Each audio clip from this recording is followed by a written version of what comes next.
আমি আজকে 20 দিন হয়েছে, 22 দিন হয়েছে আমি সাবেক হয়েছি। কি জন্য হয়েছি? শুধুমাত্র আমি মনে করেছি যে আমার এই আলহারা শিক্ষা পরিবারে আমাকে ব্যাপক সময় দেওয়া দরকার। আমার মতো অযোগ্য এই অদমের কাছে অসংখ্য মানুষ যে বিশ্বাস দিয়ে আমানত হিসেবে তাদের পরিচয় টুকরাটাতে রেখেছে, আমাকে কাজ করা দরকার, আমাকে বড়দের পিছনে ঘোরা দরকার। আসসালামু আলাইকুম ওয়া রাহমাতুল্লাহ। আসসালামু আলাইকুম। বিসমিল্লাহির রহমানির রহিম। নাহমাদুহু ওয়া নুসাল্লি আলা রাসূলিল কারীম। আম্মা বা'দ। আলহারা শিক্ষা পরিবার কর্তৃক পরিচালিত আলহারা কিডস হেভেন উত্তরা ক্যাম্পাস কর্তৃক আয়োজিত আজকের এই ফলাফল অনুষ্ঠানে উপস্থিত আছেন আমাদের প্রধান অতিথি হিসেবে উপস্থিত আছেন হযরত মাওলানা মুফতি মোহাম্মদ এজারুল হক দামাত বারাকাতুহুম, অধ্যক্ষ গাউসিয়া ইসলামিয়া ফাজিল মাদ্রাসা। উপস্থিত আছেন বিশেষ অতিথি হিসাবে আমার শ্রদ্ধেয় বড় ভাই সহকারী অধ্যাপক গাউসিয়া ইসলামিয়া ফাজিল মাদ্রাসা হযরত মাওলানা আনাম মনজুরুল ইসলাম দামাত বারাকাতুহুম। উপস্থিত রয়েছেন আলহারা শিক্ষা পরিবারের সম্মানিত ভাইস চেয়ারম্যান হযরত মাওলানা আরিফুল্লাহ। উপস্থিত রয়েছেন হযরত মাওলানা শামসুদ্দিন, অধ্যক্ষ যেই নাগপুর বাজার কেআই ফাজিল মাদ্রাসা রামগঞ্জ। উপস্থিত রয়েছেন অত্র ক্যাম্পাসের সম্মানিত ভাইস প্রিন্সিপাল, কোঅর্ডিনেটর, ইনচার্জ, সম্মানিত শিক্ষক শিক্ষিকা বৃন্দ, সম্মানিত অভিভাবক অভিভাবিকা বৃন্দ, প্রিয় ছাত্রছাত্রীরা। মহান রব্বুল আলামিনের দরবারে শুকরিয়া জ্ঞাপন করছি যে মহান রব আমাদেরকে আজকের এই আয়োজনে উপস্থিত হওয়ার সুযোগ করে দিয়েছেন। এই জন্য মহান রব্বুল কারীমের দরবারে শুকরিয়া জ্ঞাপন করছি। সবাই বলে আলহামদুলিল্লাহ। আসলে আমাদের বাচ্চারা সারাক্ষণ এসিতেই ক্লাস করে, আবাসিক এসিতেই থাকে, অনেক কষ্ট হয়ে যাচ্ছে। মেহমানদের একটু ওনাদের প্রতিষ্ঠানের কার্যক্রম সেরে আমাদের আহ্বানে আমাদের দাওয়াতে যে এসেছেন, একটু বিলম্বর কারণে আমাদের আসলে একটু কষ্ট হচ্ছিল। আমরা আমাদের আলহারা শিক্ষা পরিবারের পক্ষ থেকে আমরা আমাদের সম্মানিত অতিথিদেরকে আমরা মোবারকবাদ, ধন্যবাদ জানাচ্ছি। তাদের এই অসংখ্য ব্যস্ততার সাপেক্ষেও আমাদেরকে আজকে সময় দিয়েছেন, এই জন্য আমাদের পক্ষ থেকে আলহারা শিক্ষা পরিবারের পক্ষ থেকে মোবারকবাদ জানাচ্ছি, ধন্যবাদ জানাচ্ছি। সম্মানিত অভিভাবক বৃন্দ, আজকে আমরা আলোচনা মেহমানদের থেকে শুনবো। আমি শুধুমাত্র সংক্ষেপে দু চারটি কথা বলে আমি আমার বক্তব্য শেষ করবো ইনশাআল্লাহ। প্রথমত আপনাদেরকে আমি একটু স্পষ্ট করতে চাচ্ছি যে আপনারা জানেন এই আলহারা 2014 সালে তামিল মিল্লাতের 7 জন শিক্ষকের বাচ্চা নিয়ে আমার বাচ্চা সহ তামিল মিল্লাতের পাশে আমার একটি রুমে আমরা আলহারার যাত্রা শুরু করি। সেই যাত্রাটা ছিল এমনই যে আমাদের 7 জন বাচ্চা ক্লাস 5 এর ভিতরে হিফজ শেষ করবে, তারপরে মানে শেষ হয়ে যাবে। তামিল মিল্লাতের আরবি প্রভাষক হয়ে পাশে আমি প্রতিষ্ঠান করবো দুঃসাহস আমার ছিল না। শুধুমাত্র অন্য উস্তাদদের অনুরোধের নির্দেশে আমাকে বললো যে আমাদের বাচ্চাগুলো নিয়ে একজন উস্তাদ দিয়ে আমাদের মতো করে আমরা করে নিই। এই লক্ষ্যকে নিয়ে যখন 2-4 মাস গেল, সবাই বললো যে তোমরা কেমন স্বার্থবাস যে আমাদের বাচ্চাগুলো দেওয়া নাও। এবার বললাম, এভাবে হইতে হইতে যখন উদ্যোগ নিলাম আরো কয়টা বাচ্চা নিব, সাথে সাথে হয়ে গেল 60-70 জন। 60 জন থেকে 60-70 জন 15 বছর, কয়েক মাস পরে। তারপরে হয়ে গেল 250-300। কোনোদিন সাইনবোর্ড করি নাই, মাদ্রাসার নাম দিই নাই, 1 টাকার একটা বিজ্ঞাপন করি নাই। ওই প্রতিষ্ঠানে 600 পর্যন্ত হয়ে গেল।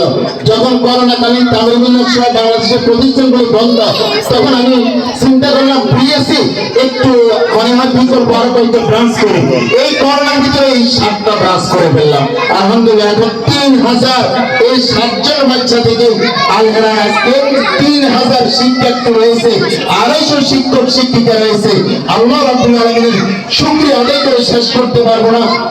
আমাদের লক্ষ্যটা হচ্ছে যে আমরা চিন্তা করেছি যে আমাদের বাচ্চাগুলো, এই আমাদের কলেজের টুকরা সন্তানগুলো যে বয়সে ক্লাস 5 এ যাওয়ার দরকার, যে বয়সে ক্লাস 6 এ যাবে, সর্বোচ্চ ক্লাস 6 এর ভিতরে সবাই কোরআনে হিফজ শেষ করবে, বয়সকে লস না করে ক্লাস 6 এ শেষ করবে। তার পরবর্তীতে ক্লাস 5 এর মধ্যে শেষ করার পরে 6 এ যে বাংলাদেশের যে কোনো প্রতিষ্ঠান, অর্থাৎ সেটা রাজুক হোক, তালিম-ই-ইল্লাত হোক, বাংলাদেশের যে কোনো আলিয়া মাদ্রাসা হোক, কয় মাদ্রাসা হোক, কোনো ক্যাডেটে হোক, যেখানে ইচ্ছে সেখানে নিয়ে যাবে। যেই মানুষটা কোরআনের শিক্ষা দিতেন না, যেই মানুষটা কোরআনে হাফেজ বানাইতেন না, আমরা তাদের কাছে সেটা উপস্থাপন করলাম যে দেখেন, আমরা বয়স্ক লস না করে আমরা কোরআনের শিক্ষাটা আমরা চাচ্ছি যে আমাদের লক্ষ্যটা হচ্ছে যদি এই বয়সে কোরআনে হাফেজ হয়ে যায়। আমরা আমাদের 3 জন সম্মানিত ব্যক্তি রয়েছেন যারা বড় মাদ্রাসার অধ্যক্ষ, ওনাদেরকে জিজ্ঞেস করেন সারা বাংলাদেশে আলিয়া মাদ্রাসা বর্তমান কারিকুলাম অনুযায়ী কোন মাদ্রাসা যদি এক্সট্রা কোনো ব্যবস্থা না নেয়, শিশু থেকে যদি কামেল পর্যন্ত পড়ে মাওলানা হয়ে যায়, তাহলেও দেখা যাবে যে যদি আলাদাভাবে কোনো প্রতিষ্ঠান ওই ব্যবস্থা না করে, কারিয়ানার কোনো ব্যবস্থা না করে, তাহলে দেখা যাবে যে শতকরা 50% হয়তো কোরআন শুদ্ধ হইতে পারে, না হইতে পারে।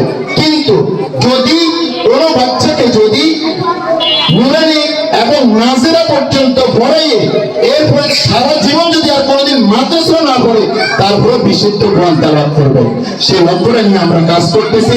আমরা আশা করতেছি আপনারা যে স্বপ্ন, যে আশা, যে তামান্না, যে আকাঙ্ক্ষা, যে বিশ্বাস নিয়ে আমাদের কাছে এসেছেন, আপনাদের জন্য কিছু করণীয় রয়েছে। আপনারা প্রত্যেক অভিভাবক শুধু প্রতিষ্ঠানে দিয়ে দিয়েছেন, আল্লাহর উপরে ভরসা আর আপনাদের উপরে ভরসা, এই কথা থেকে সরে দাঁড়াইতে হবে। আপনাদের এই কলেজের টুকরো সম্পদকে আপনাদের সিসি ক্যামেরার মতো, সিসি ক্যামেরাটা যেরকম 24 ঘন্টা পাহারা দিচ্ছে, আপনার এই কলেজের টুকরো সম্পদ, এই সন্তানকে সেভাবে আপনার নজরদারি রাখা লাগবে। আর সবচেয়ে বেশি হলো যে আপনাদের এই সন্তান, আপনারা চাচ্ছেন আপনাদের সন্তান কোরআনে হাফেজ হোক, কোরআনের আলেম হোক, দ্বীনের দায়ী হোক, সুসন্তান হোক, কিন্তু আপনারা চাচ্ছেন আব্দুল কাদের জিলানী হোক, আব্দুল কাদের জিলানী রহমানের মতো হোক, হযরত ইমাম আবু হানিফার মতো হোক, ইমাম বুখারীর মতো হোক, আল্লামা শফি সাহেবের মতো হোক, আল্লামা সাইদি সাহেবের মতো হোক, শাইখ আহমদুল্লাহ সাহেবের মতো হোক, সাসিরা ফির সাহেবের মতো হোক, ফুলপুরা ফির সাহেবের মতো হোক। কিন্তু আপনারা কি কখনো তাদের মা বাবার অবস্থা দেখেছেন? মা বাবার জীবনী পড়েছেন? ওনাদের মা বাবা কেমন ছিল? ওদের মা বাবা তো নফল ইবাদত করে, নফল নামাজ পড়ে, নফল রোজা রেখে ইস্তেগফার করে রব্বি করিমের দরবারে পরিচয় টুকরো সন্তানের জন্য দোয়া করেছিলেন। আমরা কয়দিন আমাদের সন্তানের জন্য দোয়া করেছি?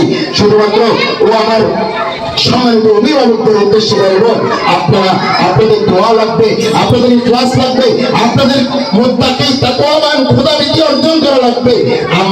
আমরা দেখি, আমরা চাই আমরা কোরআনের দায়ী, কোরআনের হাফেজের মা হব, বাবা হব, কিন্তু আমরা টিভিতে সিরিয়াল নিয়ে ব্যস্ত থাকি, আমাদের চলাফেরা ব্যাপারটা থাকে, আমাদের পারিবারিকভাবে অনিসলামিক কার্যক্রম সর্বদা থাকে। কিভাবে সম্ভব আমরা কোরআনের দায়ী, কোরআনের রাহাবার, কোরআনের হাফেজের মা বাবা হব? এই জন্য আমি আমার সম্মানিত অভিভাবকদের উদ্দেশ্যে বলবো, আমরা কলিজা ভরা দরদ নিয়ে চেষ্টা করে চোখের পানি ছেড়ে রব্বি করিমের কাছে আমাদের বেশি বেশি করে দোয়া করা লাগবে, তাহলেই আমরা সফল হব।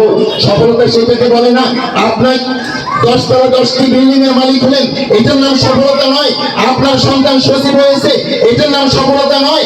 আর জজ হয়েছে, এটার নাম সফলতা নয়। সফলতা হচ্ছে যে আল্লাহ রাব্বুল আলামিন বলেছেন, ফামান যুহসিহা আনিন নার ওয়া উদখিলাল জান্নাহ ফাকাদ ফাযা, যে যদি জাহান্নাম থেকে মুক্তি এবং জান্নাতে প্রবেশের নিশ্চয়তা নিতে পারে, আল্লাহ বলছে ফাকাদ ফাজ, তাহলে সেই সফল কাম। কিসের সফল কাম? আমার আপনার মৃত্যুর সাথে সাথে আমাদের দরজা বন্ধ, যদি নেক্সট সন্তান যদি রেখে না যেতে পারেন, তাহলে আমাদের গোপাল পোড়া।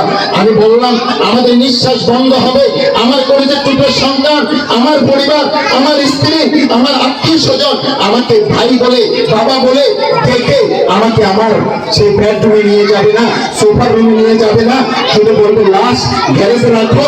সবাই শুধু আমাকে তাড়ানোর জন্য ব্যস্ত হয়ে যাবে যে আমাকে কখন দাফন করা হবে। এই তো আমাদের জীবন। আমরা কিসের স্বপ্ন দেখি? আমাদের সে সম্মানিত অভিভাবকদের উদ্দেশ্যে বলবো, আমাদের এই কলিজার টুকরাগুলোকে আমরা সুসন্তান বানাতে চাই, কোরআনের আলেম বানাতে চাই, কোরআনের হাফেজ বানাতে চাই। তাহলে এই কাজের জন্য আমাদের চোখের পানি লাগবে, আমাদের ক্লাস লাগবে। আর এই সম্মানিত অভিভাবকদের উদ্দেশ্যে সামান্য একটু কথা। আর তারপরে আমি আমার সম্মানিত শিক্ষক শিক্ষিকাদের উদ্দেশ্যে বলবো, সম্মানিত শিক্ষক শিক্ষিকা, আপনারা আপনাদের আদর্শ, আপনাদের ব্যবহার, আপনাদের কথাবার্তা, আপনাদের পোশাক আশাক, আপনাদের আচরণ, আপনাদের হাসি, সব কিছু যেন কোরআন এবং সুন্নাহ অনুযায়ী হয় এবং আপনাদের আদর্শ দেখে তারা যেন মুগ্ধ হয়। এই আমাদের এই কোমলমতি শিশুগুলো, শিক্ষার্থীগুলো যেন মায়ের কাছে যাই বলে, আমি আমার অমুক উস্তাদের মতো হতে চাই, আমার উস্তাদ এত সুন্দর কথা বলে, আমার উস্তাদ এত সুন্দর হাসি দেয়, আমার উস্তাদের উপস্থাপনা এত সুন্দর, তার ব্যবহারটা এত সুন্দর। এই আদর্শগুলো যেন আমাদের মাঝে, আমাদের থেকে শিখতে পাই। সেই ধরনের আচরণ আপনাদের করা লাগবে। আপনাদের নিষ্ঠুরতার কারণে, আপনাদের কারো আচরণের কারণে যদি কোরআনের শিক্ষা থেকে একটা ছাত্র যদি বের হয়ে যায়, তাহলে আল্লাহর কাছে আমানতের খেয়াল করে আপনি হয়ে যাবেন এবং আল্লাহর কাছে আপনাকে জবাব দিতে হবে। এমন এমন বাচ্চা আছে তার পুরো পরিবারের মধ্যেও একজন মাদ্রাসায় পড়ে নাই, কিন্তু তারা আশা করে কোরআনের শিক্ষার জন্য দিয়েছে। সেই ধরনের আচরণ আমাদেরকে দেখাইতে হবে। প্রিয় শিক্ষার্থী, সর্বশেষ তোমাদের উদ্দেশ্যে বলবো, তোমরা তোমাদের মা বাবা উস্তাদ সকলকে মাথার তাজ বানিয়ে রাখতে হবে, তাদের কথা শুনতে হবে। তাহলে আল্লাহ রাব্বুল আলামিন তোমাদেরকে অনেক বড় করবেন। তোমরা কোরআনে হাফেজ হবে, কোরআনের আলেম হবে, কোরআনের দায়ী হবে। এবং এটা হইতে হলে আম্মু আব্বুর কথা শোনা লাগবে, উস্তাদের কথা শোনা লাগবে। যদি না শোনো তাহলে তোমরা বড় হবে না। আর যদি মা আব্বু আম্মুর সাথে অপরাধ করো, আমি বলে দিচ্ছি সে অপরাধের জন্য তুমিও তার চেয়ে বড় যারা আছো তারা বুঝতেছ যে তার চেয়ে বড় লাঞ্ছনা তোমার জন্য থাকবে। এই জন্য আমরা কখনো আব্বু আম্মুর খেলার যাবো না এবং তাদের সাথে কোনো ধরনের অন্যায় করবো না। আমি বিশেষ করে সর্বশেষ আজকে আমার শ্রদ্ধেয় দুইজন উস্তাদ সমীতুল্য যে আমার দুইজন শায়েখ এসেছেন, অনেক বড় মাপের আলেম, আমি তাদেরকে আমার মতো ছোট্ট মানুষের ছোট্ট প্রতিষ্ঠানে এই ছোট্ট আয়োজনে এসেছেন, এই জন্য আমি আবারও মোবারকবাদ জানাচ্ছি। সর্বশেষ একটা মেসেজ দিয়ে আমি আমার বক্তব্য শেষ করতেছি। সেটা হলো, আপনারা জানেন আমি তামিল মিল্লাত মাদ্রাসায় পড়ালেখা করেছি, পাই মাদ্রাসায় পড়েছি, ইউনিভার্সিটিতে পড়েছি। তামিল মিল্লাত মাদ্রাসায় 1 মাস কম 20 বছর শিক্ষকতা করে এই 30 তারিখে আমি বিদায় নিয়েছি। যে 7 জন নিয়ে প্রতিষ্ঠান শুরু করলাম, আজকে প্রায় 3250 শিক্ষক শিক্ষিকা। মূল টাইম সারাদিন আমি তামিল মিল্লাতেই থাকি। আমার অনেক কষ্ট হয়েছে। সেখানে টঙ্গী শাখার 11,000 ছাত্র রয়েছে। সেখান থেকে আমি আজকে 20 দিন হয়েছে, 22 দিন হয়েছে আমি সাবেক হয়েছি। কি জন্য হয়েছে? শুধুমাত্র আমি মনে করেছি যে আমার এই আলহারা শিক্ষা পরিবারে আমাকে ব্যাপক সময় দেওয়া দরকার। আমার মতো অযোগ্য এই অদমের কাছে অসংখ্য মানুষ যে বিশ্বাস দিয়ে আমানত হিসেবে তাদের পরিচয় টুকরাতে রেখেছে, আমাকে কাজ করা দরকার, আমাকে বড়দের পিছনে ঘোরা দরকার, বড়দের থেকে আমার পরামর্শ নেওয়া দরকার এবং মানসম্মত একটা প্রতিষ্ঠান উপহার দেওয়া দরকার। এই লক্ষ্যকে সামনে নিয়ে আমি তামিল মিল্লাত থেকে বিদায় নিয়েছি। আপনারা দোয়া করবেন আল্লাহ রাব্বুল আলামিন যেন সেই যোগ্যতা সে আমাদেরকে দিয়ে দেন, আমরা যেন আপনাদের আশা অনুযায়ী, আপনাদের তামান্না অনুযায়ী কাজ করতে পারি। মহান রব্বুল কারীমের দরবারে সে সাহায্য কামনা করে আমি আমার বক্তব্য শেষ করছি। আসসালামু আলাইকুম।